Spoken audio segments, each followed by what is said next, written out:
Hey everybody, this is Blake here, and welcome to my review of 300 Rise of an Empire, which I'll probably just refer to as 302 simply because I'm lazy that way. Anyway, when I first saw the trailer for 302, I was surprised at how unimpressed I was.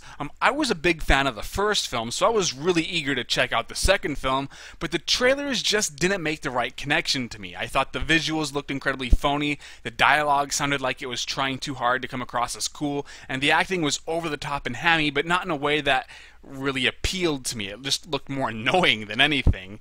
But I decided that I'd even out my expectations, because the more I thought about it, the more I remembered how I had the exact same reaction to the trailers for the first movie. I thought 300 was going to suck based on its previews, for the exact same reasons that I didn't like the previews for this one, and I ended up loving that movie. I wouldn't call 300 a great film, but I love it so much that it might as well be great. Everything that I thought looked bad about the previews worked really well within the context of the actual movie. So yeah, I was quoting the "This is Sparta" line just as much as everybody else was, even though I thought it sounded incredibly retarded in the previews.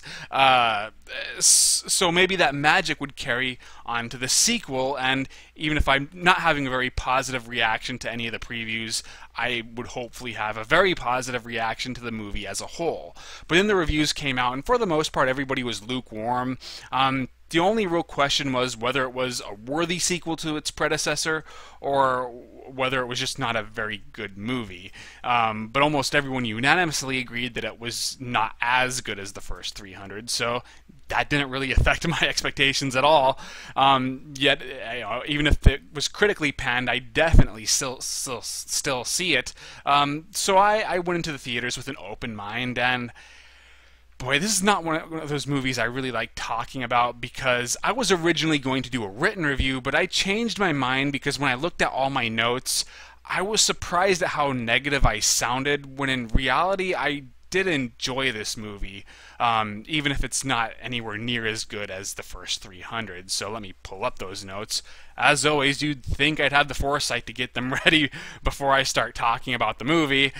So let's begin with the story. At its core, when you think about it, this movie is definitely a rehash of the first film. You have a small group of people led by a guy, I can't think of his name, but he believes that, we have to unite everybody in order to repel this invading force, but all the higher ups are either corrupt or lazy and stupid, so they don't listen. So he has to take a small group of people in order to repel the Persians, and he uses some awesome strategies, and the good guys are all totally badass without exception, and the bad guys all suck. And if you didn't like how the Persians were portrayed in the first film, it's probably worse here, because once again, at least in the first film, Spartans were reputed to be incredibly badass, whereas these guys not so much, and yet they're just as awesome as the Spartans are, seemingly.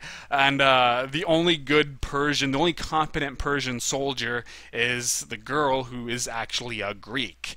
Whoops. But they did at least a decent job at dressing up this very familiar plot to where it seems more unique than it really is. For one, the narrative device was kind of clever. It starts off as a prequel, and then it takes place during the same time as the first film, and then it goes into straight up sequel territory. I think they could have done it better. The narrative is really condensed, so it's much more about just people kicking ass and fighting than any kind of storytelling. So it is sort of wasted, but I have to give credit to the writers for at least trying something new. And I also liked the emphasis on naval warfare. You don't really see naval warfare appear in too many peplum flicks.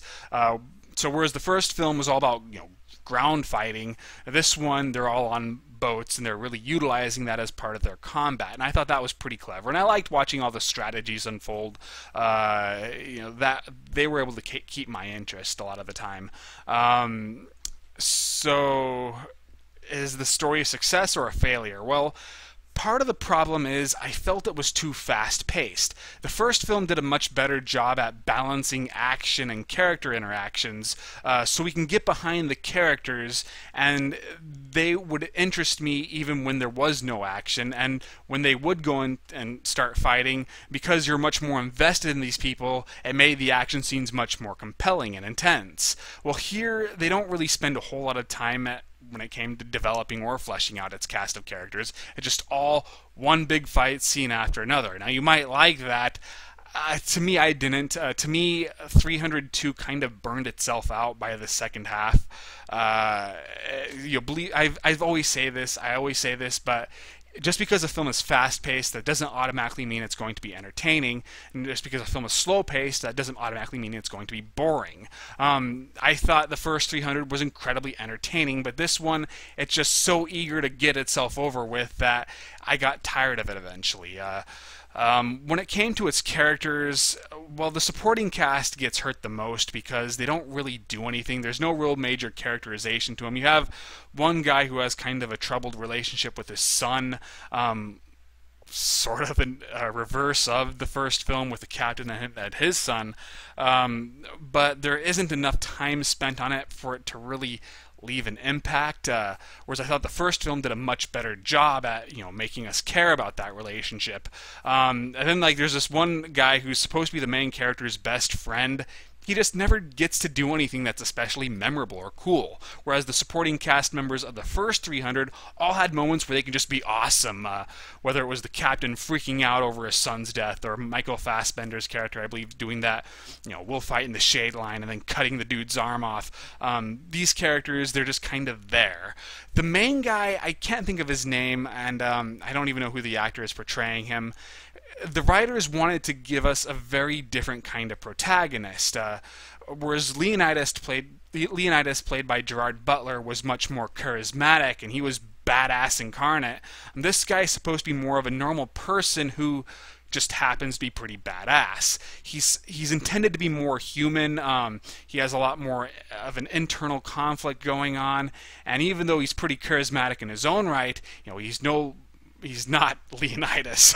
I would have liked that if they saw this idea through, but unfortunately, because there's so much emphasis on the action, I felt they kind of dropped the ball when it came to that character.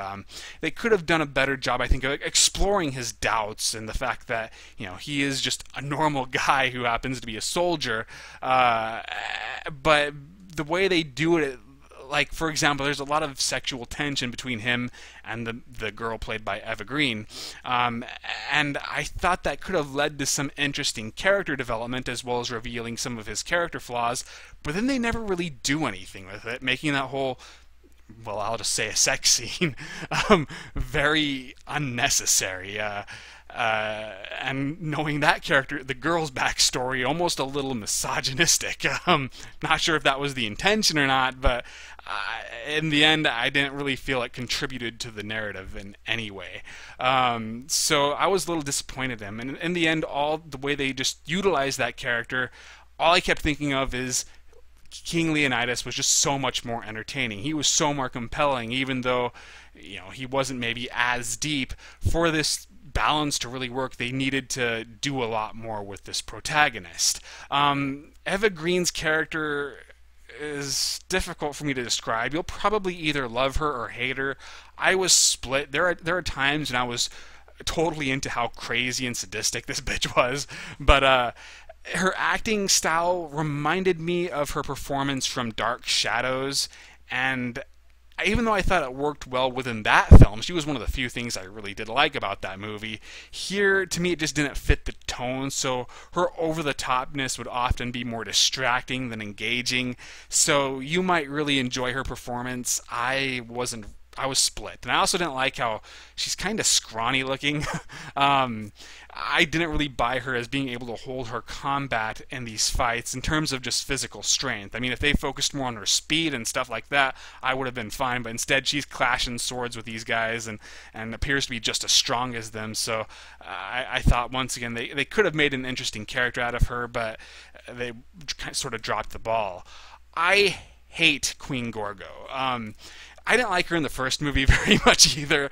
I kept thinking how she was just unnecessarily hostile and rude, and here they really just make her into kind of a hypocrite, where, you know, she's talking to the main guy and she's saying how she had killed that messenger from the first movie, and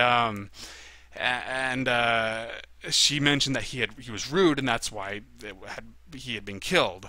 Well, she acts very rude to pretty much every non-Spartan she meets, so she didn't really get my sympathy there.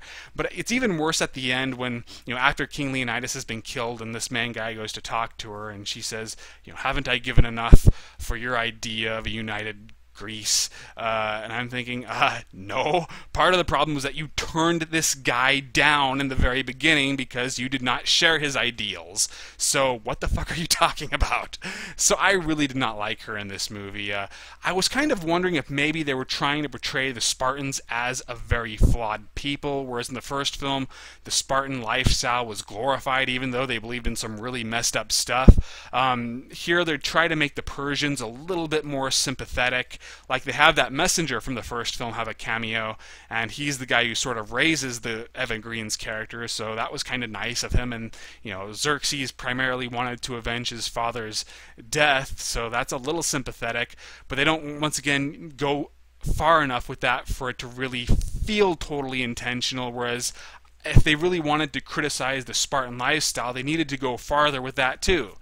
So, I don't know, because it's so interested in only delivering non-stop action, all of its ideas in terms of its story and characters are just wasted. When it came to the action scenes, it's pretty good. I felt the camera work was a little too shaky at times, but the choreography was really good, and, you know, the violence was incredibly extreme, and the visual style, I liked how the first one was more of a live-action comic book, whereas this one I felt was more of a live-action video game, but it was still pretty cool. I got behind it, and you know, some of the action scenes were definitely amazing. That's really all I could say. Since the film is so eager to just show off a lot of cool visuals and action sequences, it delivered enough. So I was pleased, and I enjoyed myself in parts, but because that's all there is, I eventually started to get tired of it. I was tired of seeing the same kind of fight scenes over and over again, and I felt that there could have been a really cool epic story, but either it ended up on the editing room floor, or the writers just didn't really know how to balance, you know, spectacle and plot. So that's how I feel.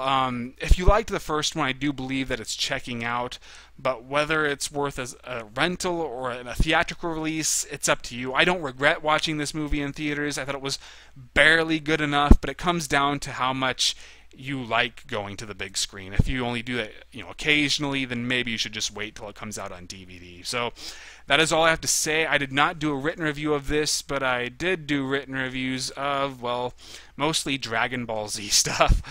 Dragon Ball month has begun, so I reviewed Dead Zone and The World's Strongest Man, and tomorrow or the next day I'll review Tree of Might.